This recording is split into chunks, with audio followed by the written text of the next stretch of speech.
안녕하세요. 수서동행교회 정윤환 목사입니다. 오늘도 이 아침에 주님의 말씀에 자리 가운데 나오신 우리 말씀동행 식구 모든 분들 주님의 이름으로 축복하고 환영합니다. 이 시간 우리 함께 주님께 기도함으로 오늘 우리에게 또 어떤 말씀의 은혜를 주실지 또 결단의 자리로 우리를 이끌어 갈지 기대하며 나가기를 원합니다. 우리 함께 기도하겠습니다. 하나님, 오늘도 우리 모두를 깨우시고 주님의 자리 가운데, 말씀의 자리 가운데 이끄신 주님을 찬양합니다. 주의 말씀을 듣고 주의 말씀을 따라 사는 그 삶이 얼마나 기쁘고 복된 삶인지요. 주님, 오늘도 그 복된 삶을 향해 한 걸음 한 걸음 또 나아가기를 원하오니 이 발걸음들을 모두 주님 축복하여 주시고 이끌어가 주시옵소서. 주님께서 오늘 우리에게 정말 꼭 필요한 말씀을 주실 것을 믿사오며 우리 주 예수 그리스도의 이름으로 기도드립니다. 아멘. 오늘 저희가 함께 나눌 말씀은요, 창세기 17장 말씀입니다. 창세기 17장 9절에서 14절까지의 말씀입니다. 창세기 17장 9절에서 14절까지의 말씀입니다. 제가 봉독해 올리겠습니다. 하나님이 또 아브람에게 말씀하셨다. 너는 나와 세운 언약을 잘 지켜야 하고 내 뒤에 오는 너의 자손도 대대로 이 언약을 잘 지켜야 한다. 너희 가운데서 남자는 모두 할례를 받아야 한다. 이것은 너와 내 뒤에 오는 너의 자손과 세우는 나의 언약, 곧 너희가 모두 지켜야 할 언약이다. 너희는 포피를 베어서 할례를 받게 하여라. 이것이 나와 너희 사이에 세우는 언약의 표이다. 대대로 너희 가운데서 남자는 모두 난지 8해 만에 할례를 받아야 한다. 너희의 집에서 태어난 종들과 너희가 외국인에게 돈을 주고 사온 종도 비록 너희의 자손은 아니라 해도 마찬가지로 할례를 받아야 한다. 집에서 태어난 종과 외국인에게 돈을 주고서 사온 종도 할례를 받아야 한다. 그렇게 하여야만 나의 언약이 너희 몸에 영원한 언약으로 새겨질 것이다. 할례를 받지 않은 남자, 곧 포피를 베지 않는 남자는 나의 언약을 깨트린 자이니 그는 나의 백성에서 끊어진다. 아멘. 오늘 본문은 하나님께서 아브람과 그 이후의 모든 자손들이죠. 그 이후의 모든 자손들에게 이제 영원한 규례로서 할례를 시행하라고 말씀하시는 내용이 담겨 있는 본문입니다.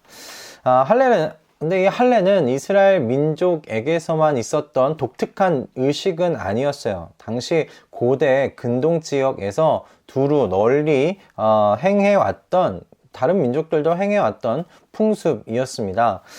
성년식이나 이 결혼 예식 등의 이 할례가 행해졌다고 하는데요. 특별히 또 이제 결혼 예식에서 사용될 때는 이제 신부 집안의 남자들이 이 신랑을 할례 시켰다는 거예요. 그러면서 이런 의식을 통해 자신의 가족으로서 이 신랑을 받아들이겠다는 어떤 그런 의미를 좀 담고 있었다고 합니다.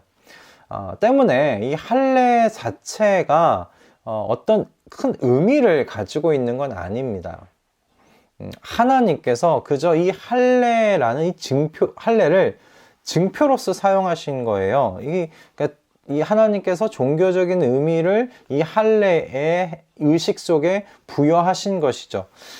하나님께서 13년 만에 아브라함에게 나타나셨습니다. 그리고 아브라함에게 나타나셔서 하나님께서 이렇게 말씀하셨죠. 나는 전능한 하나님이다.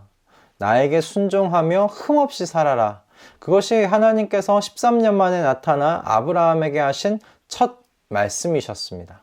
그리고 그 흠없이 살아가는 것이 전능하신 하나님께서 자손들과 그리고 가나안 땅에 대하여 하신 그 약속을 신실하게 지키실 하나님이라는 사실을 일편단심의 마음으로 믿는 것임을 하나님께서 이후 2절과 7절에 있는 이 말씀을 통해서 8절의 말씀을 통해 그것을 설명하셨어요. 할례는 바로 하나님의 이 약속을 이제 아브라함과 그리고 그 이후에 오는 모든 자손들이 믿는다는 것을 자신의 몸에 행하는 그 믿음의 증표로서의 역할을 하는 것이었습니다. 또한 뿐만 아니라 자신들은 그런 이 할례를 통해 전능하신 하나님을 믿으며 그분을 향한 이 믿음을 일편단심의 마음을 가지고 지켜나아가는 그런 세상에서 구별된 민족이라는, 하나님과의 그런 언약을 맺은 구별된 민족이라는 언약 백성으로서의 그 기억을 갖게 되는 증표로서의 의미를 가지고 있는 것이 사실 이 할례가 가지고 있는 의미였습니다. 하나님께서 이 할례라는 고대 근동 지역에 모두 퍼져 있었던 이 풍습에 독특하게 하나님께서 의미를 담아 두셨다는 것입니다. 그러므로 여러분, 이 할례는요, 이 믿음하고 결부되지 않으면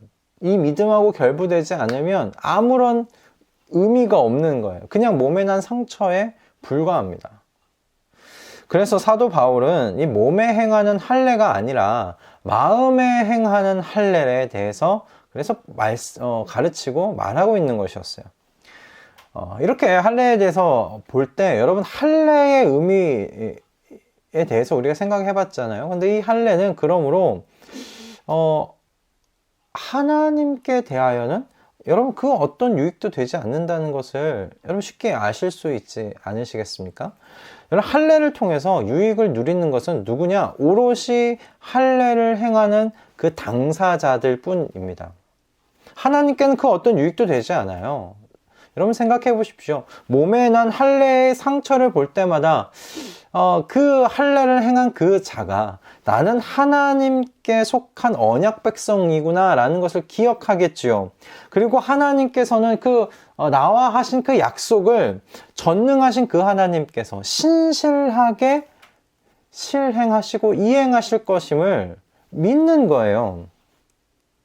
그렇게 나는 이 믿음을 가지고 세상 속에서 다른 민족들과 난 구별된 하나님의 백성으로서 살아간다. 여러분, 그렇게 마음을 먹고 살아가는 것이죠. 여러분, 이것이 누구에게 유익이 되는 것이겠습니까? 할례를 행한 그 당사자가 그렇게 유익을 누리고 살아가는 것입니다.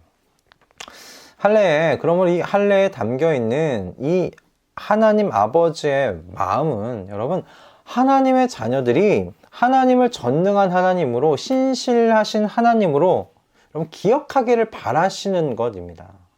또한 그래서 세상 속에서 세상의 식과 방법을 따라 사는 자녀들이 되지 않고 하나님 아버지를 믿는 그 믿음을 따라 일편단심의 마음으로 구별되어 살아가는 자녀 되기를 바라는 하나님 아버지에게 그 바람이 이 할례라는 이 의식 가운데 담겨 있는 것입니다. 우리를 향하신 하나님 아버지의 마음이신 것이죠. 여러분, 아브라함의 자손인 이스라엘 백성은 이 하나님 아버지의 마음을 잊은 채 외형적인 할례만 행해 왔습니다.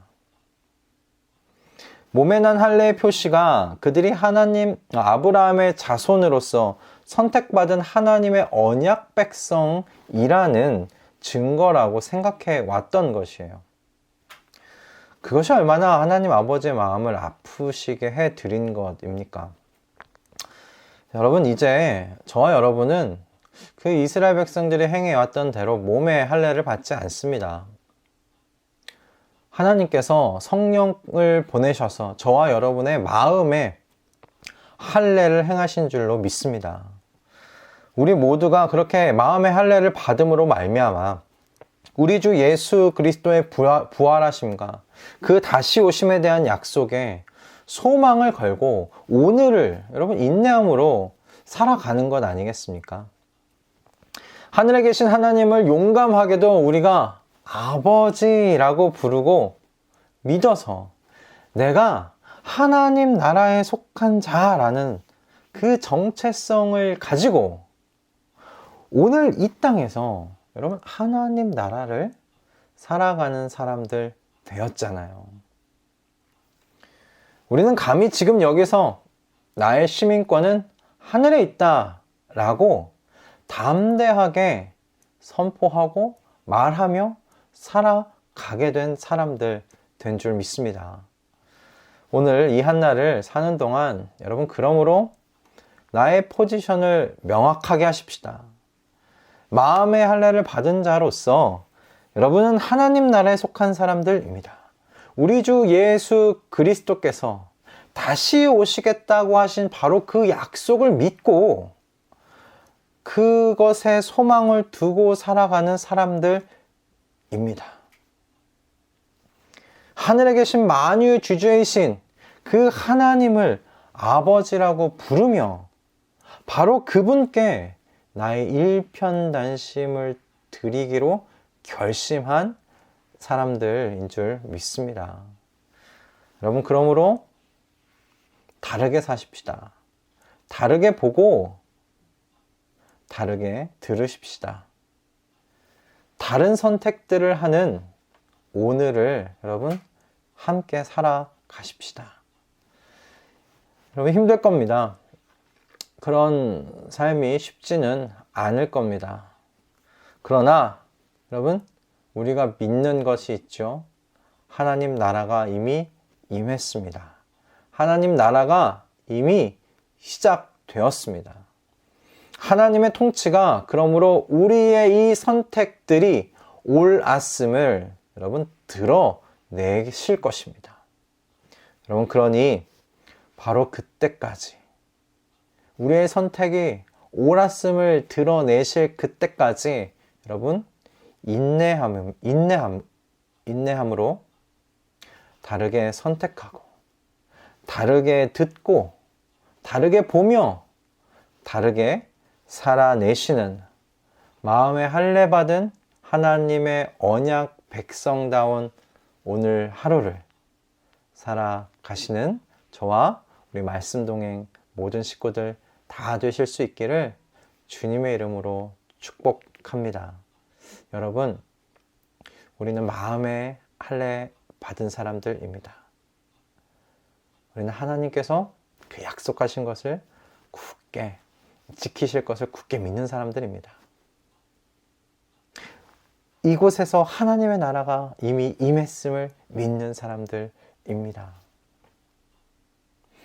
우리는 그래서 하늘에 계신 그분을 아버지라고, 만유의 주제이신 그분을 아버지라고 고백하며 살아가는 사람들입니다. 그러니 오늘 우리의 삶의 자리를 분명히 하시는 이 한날 되시기를 주님의 이름으로 축복드립니다. 여러분, 그렇게 우리가 발걸음을 옮기며 살아갈 때 우리 아버지께서 얼마나 기뻐하실지, 그리고 그 아버지께서 우리의 그 발걸음들을 지켜주실 것을 여러분 믿으십시오. 그분의 도우심을 경험하시며 신비한 하루 한날을 살아내시는 우리 사랑하는 말씀동행 모든 식구들 다 되실 수 있기를 주님의 이름으로 축복드립니다. 기도하겠습니다. 하나님, 감사합니다. 우리에게 마음의 할례를 행하여 주셔서 주님께서 하신 모든 말씀 다 굳게 믿으며 그 약속을 이루시는 그 하나님을 바라보며 살게 하시니 감사합니다. 우리가 모두 나의 시민권이 하늘에 있음을 고백하는 사람들 되게 해주셔서 감사합니다. 하나님과, 만유의 주제이신 하나님과 언약으로 맺어진 백성임을 깨닫게 해주셔서 감사합니다. 주님께서 이루실 것입니다. 모두 이루실 것입니다. 그것을 굳게 믿고 주님과 함께 동행하는 이 한날 되게 하여 주시옵소서. 감사드리며 우리 주 예수 그리스도의 이름으로 기도드립니다. 아멘. 할렐루야. 오늘 이 말씀을 통해서 하나님께서 결단하게 하신 것 같습니다. 마음의 할례 받은 사람답게 하나님께 그렇게 속한 하나님 나라의 언약 백성답게 여러분, 오늘도 다르게 선택하십시다. 다르게 보고 다르게 들으며 그렇게 다른 삶을 향해 나아가시는 저와 우리 말씀동의 식구들 다 되실 수 있기를 바랍니다. 하나님께서 그 발걸음을 축복하시고 그 발걸음이 이어질 수 있도록 도우실 줄로 믿습니다. 그 신비하신 하나님의 도우심을 오늘 하루 풍성히 경험하시는, 그래서 간증이 끊임없이 이어져 나오는 우리 모든 식구들 다 되기를 바랍니다. 여러분 사랑하고 축복합니다. 내일 아침에도 하나님께서 또 주실 그 말씀을 기대하며 우리 이 자리에서 만나도록 하겠습니다. 오늘 하루 이 말씀 굳게 붙잡고 승리하십시오. 내일 아침에 뵙겠습니다.